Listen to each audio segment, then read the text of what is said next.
And welcome back to a fresh episode of the Business Growth Show. I'm your host, Sam Dunning, co-owner over at webchoiceuk.com. And if you haven't done so yet, check out our weekly email where I share actionable website and B2B marketing tips, useful podcasts, free goodies, and much more each and every Monday to kick off your week with a bang. Why not give it a shot over at businessgrowth.email. So joining me today, I've got Vanda Jirasek. Vanda is the Demand Gen Manager over at Oradian. Vanda, a warm welcome to the show. How you doing? Thank you. I'm good. You? Doing well. Yeah, doing well this fine Monday. I'm looking forward to chatting with you, Vanda. We're talking about a fresh and unique topic for the show. We're talking about creating B2B demand, but not just anywhere. We're talking about specifically for creating it in developing and frontier countries. So let's not beat around the bush, as we rarely do. Let's jump straight in.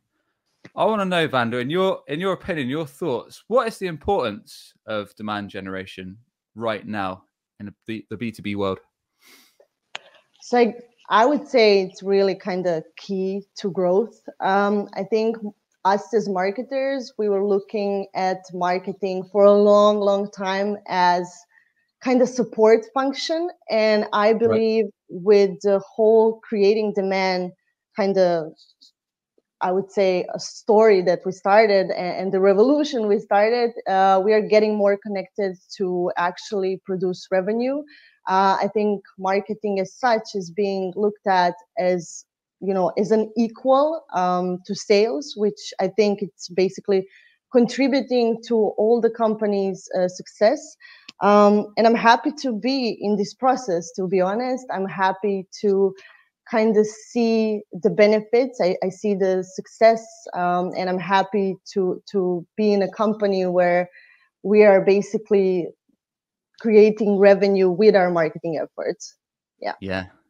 Good stuff. And just in your opinion, I don't want to dive too deeply into this because we have covered it on previous episodes. But what would you say is the importance, Vanda, when capturing existing demand? So people that are aware they have a problem or they need your service or your product, they're aware that they actually have something they need to fix or something they need to improve, and kind of capturing that market, as opposed to creating fresh demand, building demand generation, where you're trying to get in front of prospects that have perhaps never heard of your company, educate them, whether that's through different forms of media, podcasts, videos, communities, you name it, and raising awareness. So when the time comes and they do have a problem you fix, then being the company that's front in mind.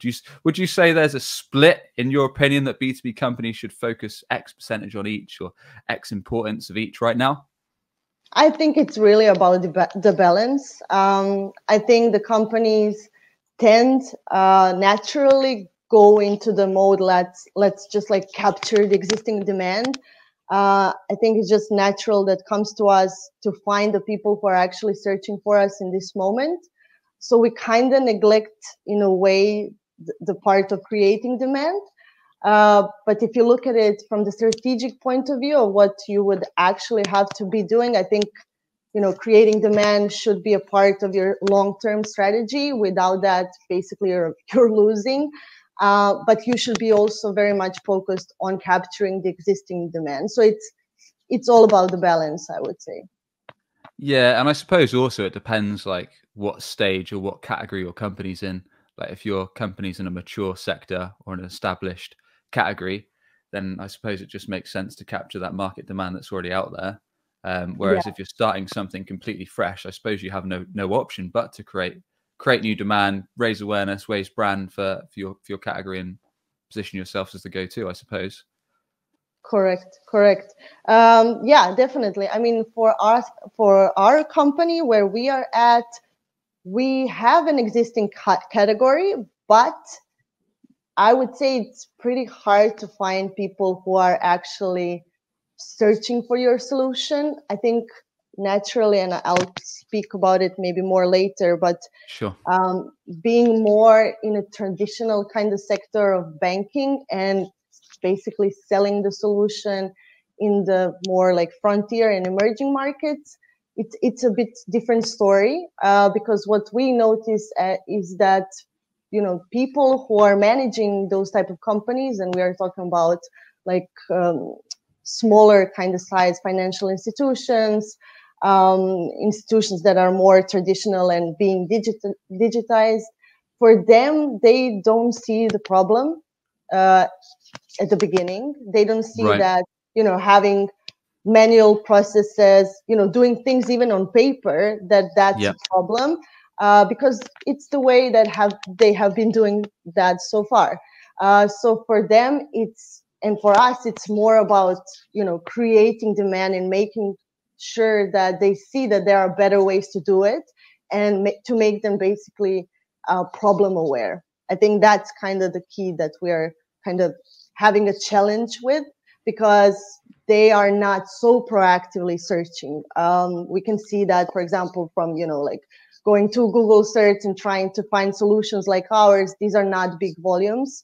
So we are aware that we need to kind of shift their mindset, basically. Yeah. And would you say, so we're going to go through your breakdown of how everyone tuning in can learn to create demand for developing countries, but would you say that is the main difference when it comes to trying to build demand for a developing country as opposed to one that's not? Is it lack of awareness, or are there a number of different things that are differentiators that you should bear in mind? Yeah, that's a good question. I would say that in general, when we're talking about like frontier markets and emerging markets, what we see is actually a big technology boom. And I think it's being just, happening for the last decade. And there's more and more companies opening up in those markets, designing services and products for those markets specifically. So that's really happening there. And there are like many like fintech hubs. For example, in Africa, I know Lagos is one of them. So like there are many companies really doing that. But when it comes to those markets and more traditional kind of sectors, as I say, more kind of connected to banking, then we have challenges with the mindset towards the technology, because there is really, what we see is, companies that are dealing with mostly outdated ways of working or legacy systems. And it's really hard for us to shift that mindset, because changing a core banking system, because that's what we are offering, that's a big thing. It's not just plug and play. It's not just like you press a button and it's done. People see it as a painful process, because it's a process that needs a lot of education internally, the whole change management kind of thing. There's a process of implementation. So, having all that in mind and shifting towards a new and better technology still is a challenge for those countries. I can imagine. And it's like you say, even in non-developing countries, like the mindset, I suppose, is not that much different. People don't wake up, B2B execs don't wake up and decide that they're going to spend thousands, tens of thousands, hundreds of thousands on these kinds of softwares or technologies or offers. It's something that even with today's marketing, it's got to be nurtured over time. You've got to build that brand. But I imagine, what's the technology difference, Vanda? Because like at our disposal, for example, we can utilize communities, we can utilize paid search, we can utilize things like LinkedIn ads, we can utilize podcasts, all these different mediums to build up our brand and essentially get in front of our target prospects, our target buyers in the channels they like to hang out in. So when they eventually might have a problem we fix, we're top of mind. But is there a big technology gap, would you say, for these countries, or do they use most of the tech that we're into? Well, if we are talking about channels that you mentioned now, so like talking about more from the marketing perspective, where we want to, let's say, catch and engage these people, I would say there is not much difference. Maybe it depends on type of markets, what type of, I don't know, social media is more utilized at in that market, or the way they like to consume the content. So we noticed, for example, just like looking at the cultural differences, for some markets, they like to, read and be prepared and do their own research. While for others, for example, let's say in African markets, we notice that people are much more active it's at the beginning, they're already like full of questions. They're ready to come to you and be educated by you directly. So there is kind of difference in the way, yes, they engage with the content, but channel wise, yeah, I mean, market by market, there might be slight differences, but in general way of technology, where they are, quite similar. Gotcha. Yeah. So with that said, let's dive straight in. What are the first considerations if we are wanting to build demand for our company, our brand, our offering, and ultimately position our business as the go-to for our sector? What's the first thing that we should consider before we jump straight in? Yeah, definitely. The first thing you need to consider is, who is your audience? And that's the key. I think in any type of businesses, in any market, you have to start with your customer or your prospect. For example, if I would just put the difference with the frontier and emerging markets, you need to kind of take that landscape and environment into the consideration. But it's all about engaging and finding who are the audience you want to actually engage with. So starting with them, it's all about understanding basically what their problems are. I think the first thing is like to understand what their struggles are in those markets, in those environments. For example, we are into microfinance, so we want to understand those type of problems. We want to understand on a general company level, what are the challenges and what are the goals, but also going layer deeper, understanding who are the people in those companies, and also their personal kind of pain points and personal challenges and personal goals. What we need to understand as well is like, when we have the audience, we need to understand how they actually engage in the process of finding a solution. Do they do it proactively, or do they do it when they really see a need and a problem that they cannot go after, so they cannot resolve? So trying to understand the whole dynamic around this audience, and how they research and what problems they have. I think it's also important to have the conversations to see what type of influencers are in those communities. What we noticed as well is that as we are in microfinance, these institutions are very much connected to each other. So they have their own, for example, community-led kind of events and gatherings. So for that, it's really important that we are present there and that we understand what's happening in those communities.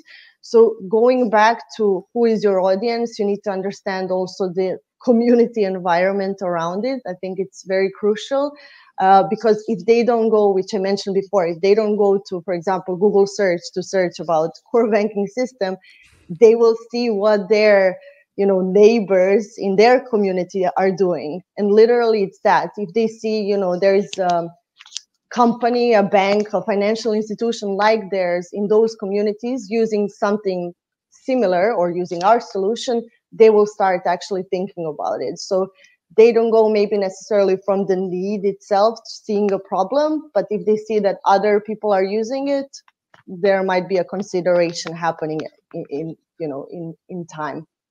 So it's all about, getting the understanding who you're talking to. There's a lot to break down there, but that's certainly a great start.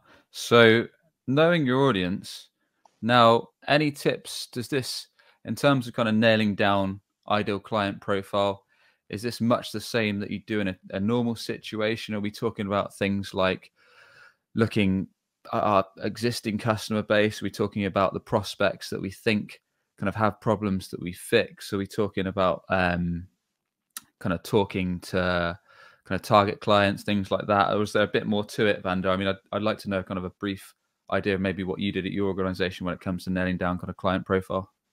Yeah, so for us, it's basically talking with our customers. I think that's the first and the best source of information you can get. If you have already customers, I think definitely go to them and talk to them.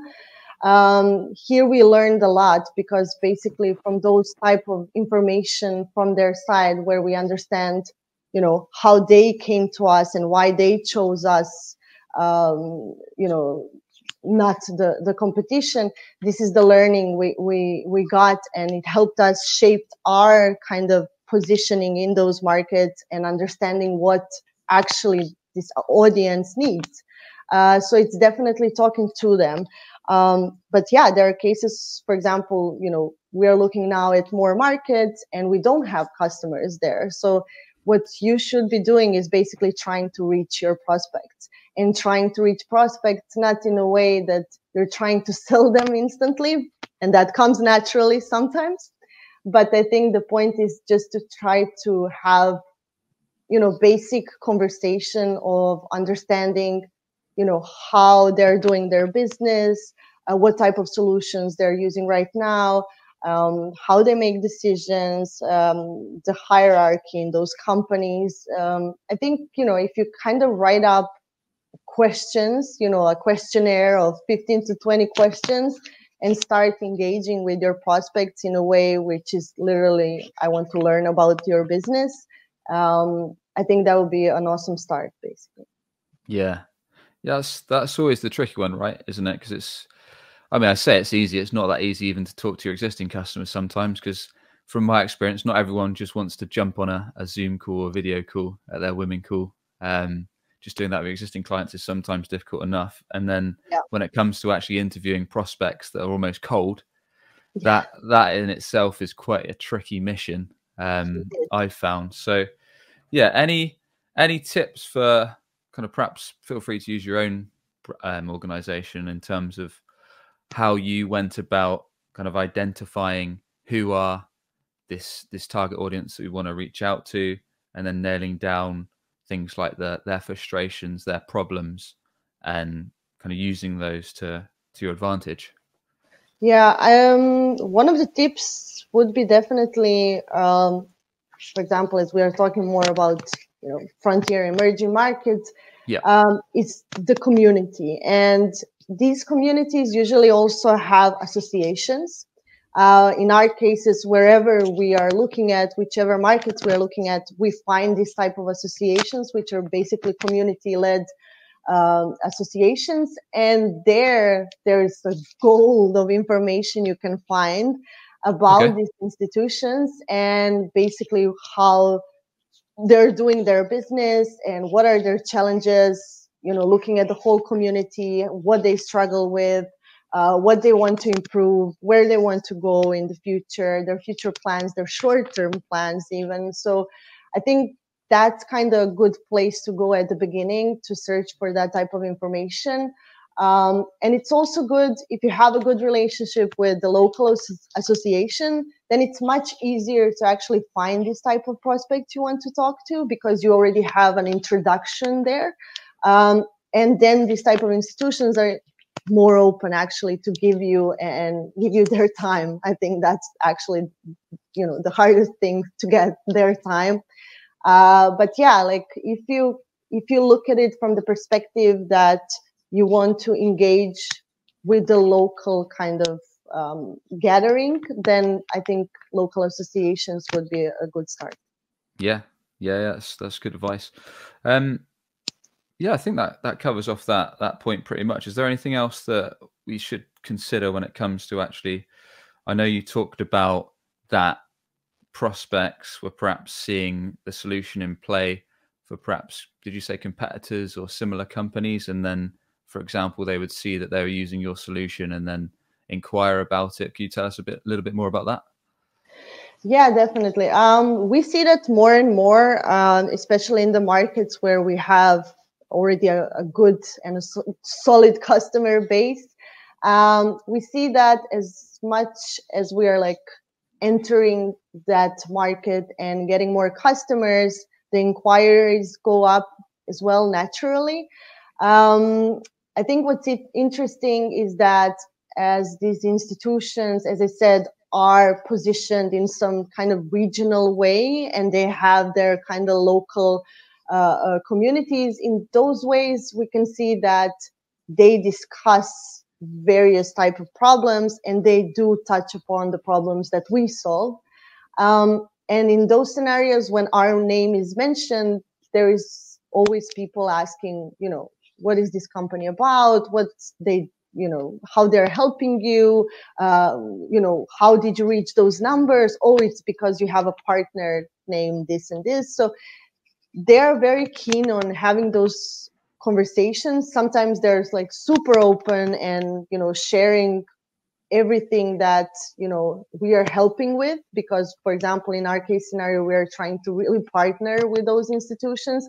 So if in those communities there is a good word about us, naturally there will be more inquiries, and we can see that actually, and we can prove that when we see from the regional kind of perspective view, if we see more kind of names coming from one region, we can assume why that is happening.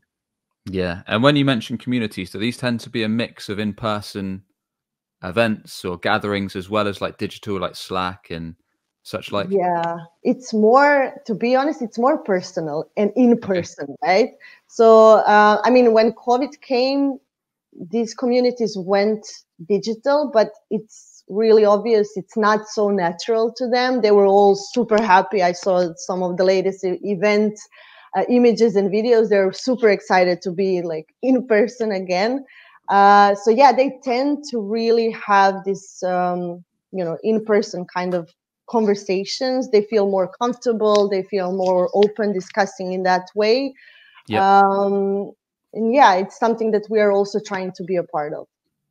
Nice. Yeah, I need to get myself to some SaaS and B2B marketing events soon, because I feel like I'm missing out. Like, I literally haven't done an event in years. So yeah, excited to do that kind of stuff, because literally all in front of my camera at the moment. So yeah, that'll be cool. All right, so that we've gone into some detail. So that's great, Vanda. We talked about knowing your audience. Once we have nailed this stage, what comes next? Yeah, when you kind of have this whole image, who are you talking to? Who is your audience? Their problems in general, their problems, layered down. I think it's important then to step back and think, how is my solution helping them? So I know what their troubles are. Am I really helping them, and in which ways? And it's trying to kind of match one image next to each other and see in which ways we can actually convey the messages towards that audience, so they actually get it and understand it. So sometimes I say like to speak the same language, and it's not like literally about the language. It's really making sure that the way that you're sending out your messages, that they are really being understood. Right. As I said, like examples of that, we had cases in some markets where we noticed people are not so keen on reading things. It's more about visual things or video kind of things. So for them, that was a good way to consume messages. They felt more comfortable. So I think it's really important to understand that concept as well.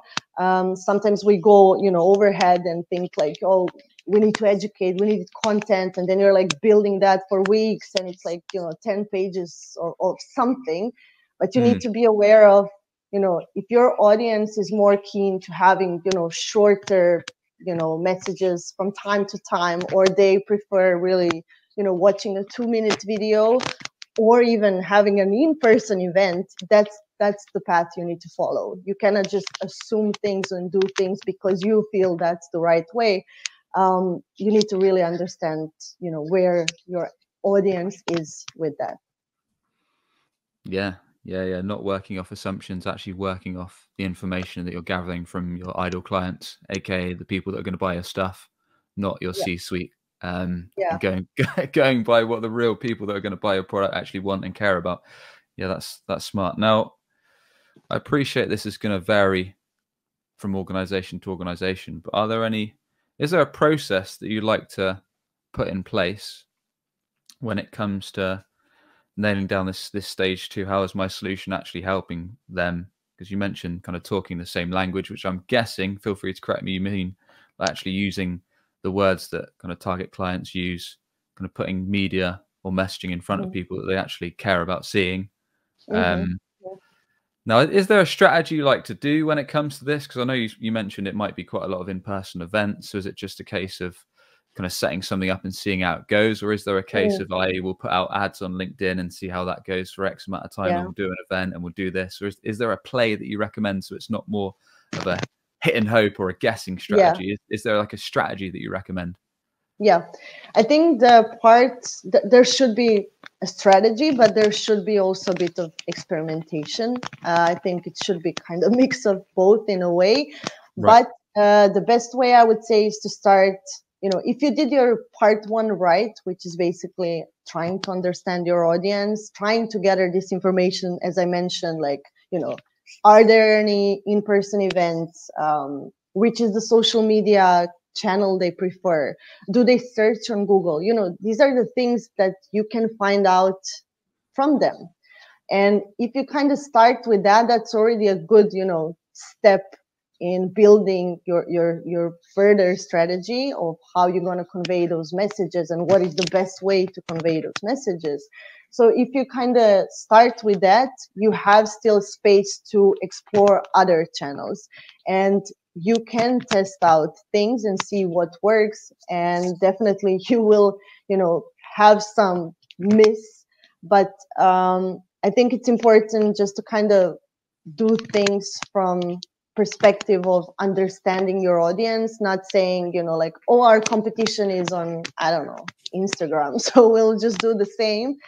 It's not about that. It's really like getting the words from your audience first, and then second, trying to put that in action and trying things that you think could work for them, and being maybe a bit more careful in a way, testing out, from, creatives to the language, to the length of the text, to the visual part. I think it should be always a bit about the testing. Yeah. Have you got an example of where you've leveraged a customer problem or a prospect's problem and then put it into a piece of media or messaging or something like that to kind of build up demand, or how you've basically transform that process of understanding your audience and then utilizing that into a piece of content, a piece of media, messaging, whatever it might be, or how you think people should do it? Yeah, I have one example that comes to my mind, which is kind of specific, but it was a really interesting insight we got. So, for example, as I said, our audience for our business is more of a traditional kind of ways. The things in a way they're doing things in more manual way, or more, let's say, an old school way. So for them, some things last, and they last, for days. To be more concrete, for example, companies that we are engaging with do financial reporting that can last, like a week time to create, one report. And what we do with our solution, we basically, cut that time by, like, I don't know, 95%. And what was interesting, for example, getting the information from the ground, how much time they're actually, spending on these manual processes, that actually these people are even staying overtime to do those things. So they're not going home on time. They're like, finishing their reporting Thursday, Friday. They stay, I don't know, till 7, 8 p.m. to finish that. And that's kind of normal for them. And what was interesting that, when you kind of shift their mind and show them there are solutions where they don't have to do that. They can just go home in the normal, regular hours. They can speed up that process, do it, in 5 minutes. It blows their mind, literally. Like, and what's beautiful about it is that they see it not only as a professional benefit, I'm going to save time and do it in a few minutes. It's also like, I can go home on time. Like that's a big change. That's awesome, So, because you've taken it from a business case to emotional case as well.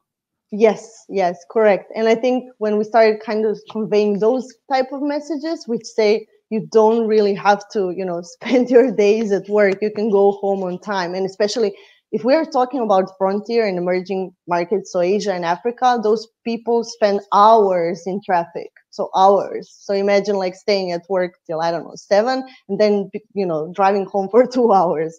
It's crazy. So like if you cut those time, they actually have more time to spend with their families. And yeah, it's like as you said, it's a professional benefit, but also very personal in a way. And that's kind of how you can actually shift their minds. That's like the magic of marketing and sales, right? Being able to put across something that you can justify both logically and emotionally. And Yeah. if you can put that case across, then providing that your solution actually fits the buyer's needs, then you're almost guaranteed to win the deal if you can get the execs on board with that kind of buy-in. That's powerful stuff. Cool. So in terms of, this is a tricky one again, appreciate it's going to vary from situation to situation, but in terms of kind of demand gen plays, is there, like, if we're putting media out on LinkedIn, kind of with these kind of messaging that we've talked about, if we're running in-person events and the places, the conferences or the communities that we know that our kind of target buyers are attending, Mm-hmm.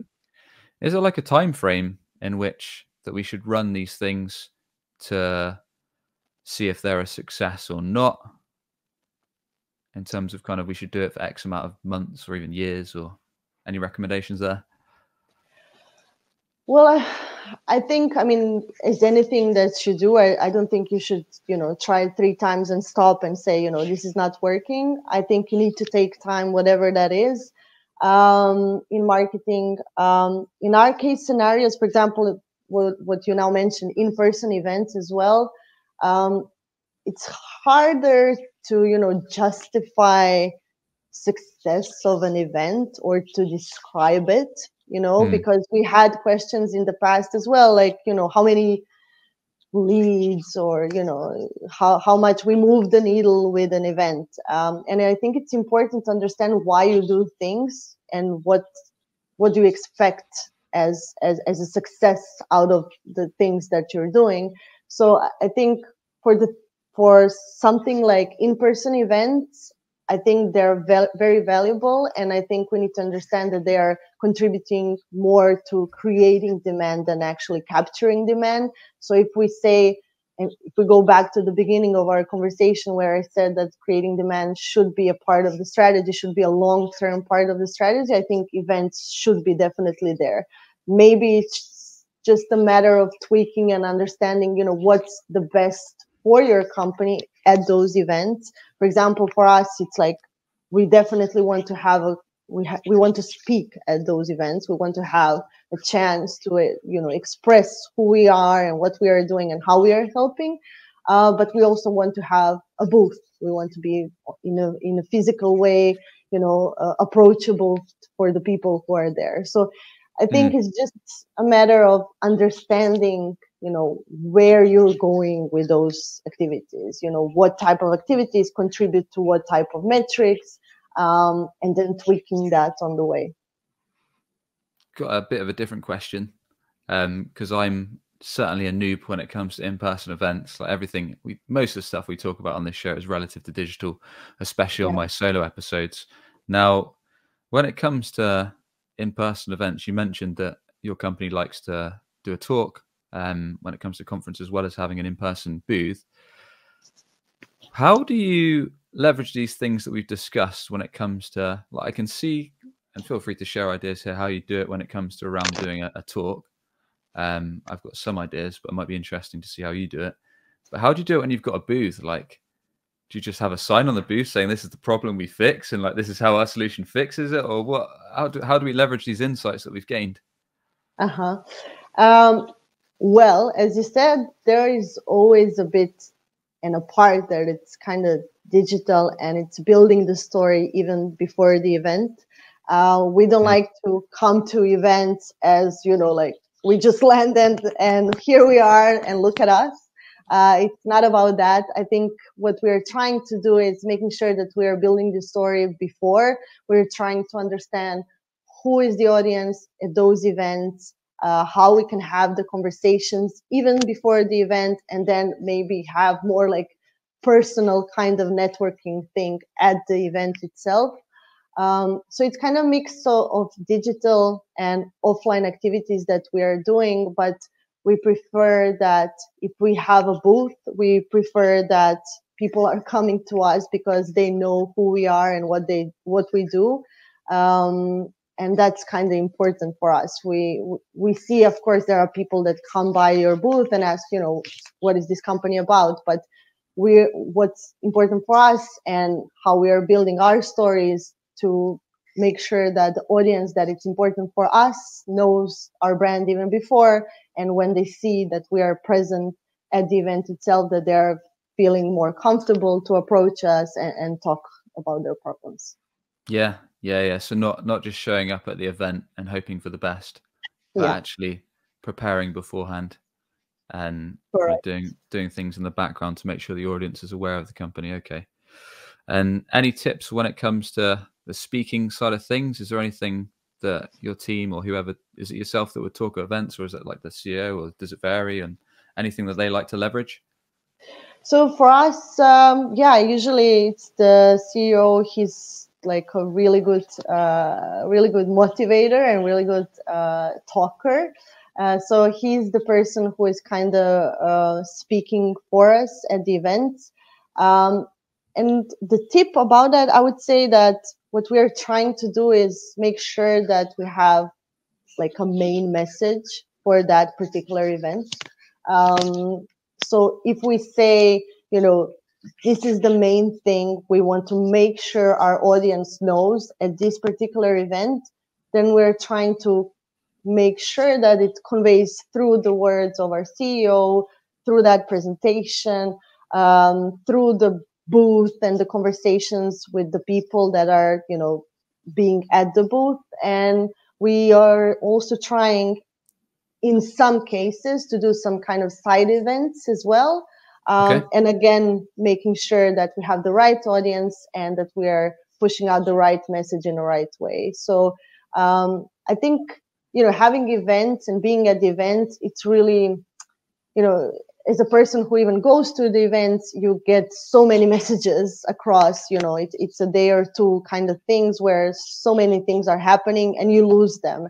What we are trying to do is making sure that there is like one top of the mind message we want everyone to hear for this type of event, and then just making sure that it's, going throughout all channels available at this event.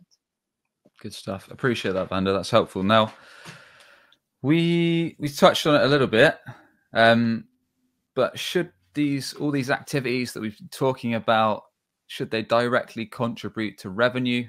How do we measure the real success of everything we've discussed?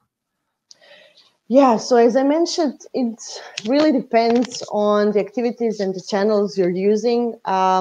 I don't think you can connect everything directly to the revenue in that way. As I said, for example, events, there were questions in the past where it would be like, how much ARR we can get from the event. And it's really hard to answer that question because I think event is just like one of the big touch points in the buying journey. Yeah. So I think it's really about understanding, as I said before, of, what can you expect from the activities that you are doing. So if we want to go back to the demand gen framework, with the capturing demand, yes, you can kind of attribute directly, how much ARR you're getting, or how many inbounds you're getting from this campaign, or how much Google search is contributing. But I think it gets really harder when you're talking about something as events or just building a good content strategy. I think it's hard to attribute is this piece of content giving us ARR we want. So it's about putting all the touch points into one strategy, into one story, and making sure that you see the positive signals that help you understand that you are on the right path. The first one, yes, it can be ARR, it can be the number of inbounds or MQLs, SQLs, whatever you're tracking, however you want to call them. But the positive signals can be, for example, if you're building demand in the markets where you haven't been before and you're just entering, I think good ways to look at, increasing the organic traffic or branded search. So I think those type of things can just help you a bit to understand that, yes, there is positive signals happening, that you're on a good path, and you can just continue doing what you're doing. So in time, you see growth in all the parameters that you're tracking. Yeah. That's what I was going to lead on to, really, because ultimately, when it comes to doing all these things, depending on the events that you're trying to attend, or the ads that you're trying to put out, or the channels you're trying to market to in front of your target prospects, quite often they're quite a heavy advance, quite a significant investment, depending on the size and the scale and how big your target audience is. So getting the C-suite on board and getting that approval on the budget can often be difficult, right? So I think it comes back to what you said, setting those expectations up front and kind of explaining that this isn't going to be a quick hit. It's going to take some time. If you want like instant SQLs, MQLs, we need to capture demand with Google paid search, Google organic search, review sites, etc. Whereas this is a completely different play. This is kind of building brand awareness over time. And these are the kind of signals that we should look out for. Whether it's those things that you mentioned, whereas it's also kind of getting feedback from the target market, like they really enjoyed the event, they're going to bring like their network there next time, and they're really enjoying your audio event, or they're really enjoying your video series, whatever that may be. Kind of looking out for those things over time, and like you say, if that in itself is going to contribute to inbound and to revenue. And the good thing, I suppose, about demand gen is, from what I've experienced from my own side, is it can actually help your demand capture. So I know you said about kind of if you're looking at your analytics on your website and you're looking at your own traffic go up, if you're looking at branded search go up, and all those kind of things. But also I think if people are constantly seeing you, say when they're doing Google search, or if they're constantly seeing your review sites or on LinkedIn, and then when they go to other channels, where they go to events and other places they hang out, if they're seeing you there, like you're constantly in front of your buyer. So no matter the channel, they're thinking of you, and you're kind of top of mind, really. So all good points. Is there anything we've not covered when it comes to the strategy? Is there anything we've missed out, or have we covered it pretty nicely? I think we covered a lot. Awesome. Nothing particular comes to my mind right now. I think we went really, really deep. Excellent. Well, yeah, I think that's it, Vanda. So yeah, really appreciate you coming on the show. Thanks very much for sharing your wisdom when it comes to building B2B demand in emerging markets. With that, please do tell us more about how everyone tuning in can get in touch with you, reach out to you, anything you'd like to promote to our listeners. Yeah. If you want to reach me, you can always reach me on LinkedIn. So Vanda Jirasek, you can reach me there. And if you want to learn more about the company and what we're doing and how we are helping the emerging markets, you can go and check Oradian.com. And hopefully, we'll see you there, and you can learn more about how we do demand gen in emerging markets. Awesome. And we'll put all of those links in the show notes at businessgrowth.marketing. And with that, Vanda, thanks once again for coming on. Thank you, Sam. It was great. No worries. And as always, if you enjoyed today's episode, a quick rating or review on your audio podcast channel goes a long way, or a subscribe on YouTube is much appreciated. And with that, we'll catch you on the next one for more actionable, no BS B2B marketing tips to grow your business and grow your revenue. Cheers for tuning in.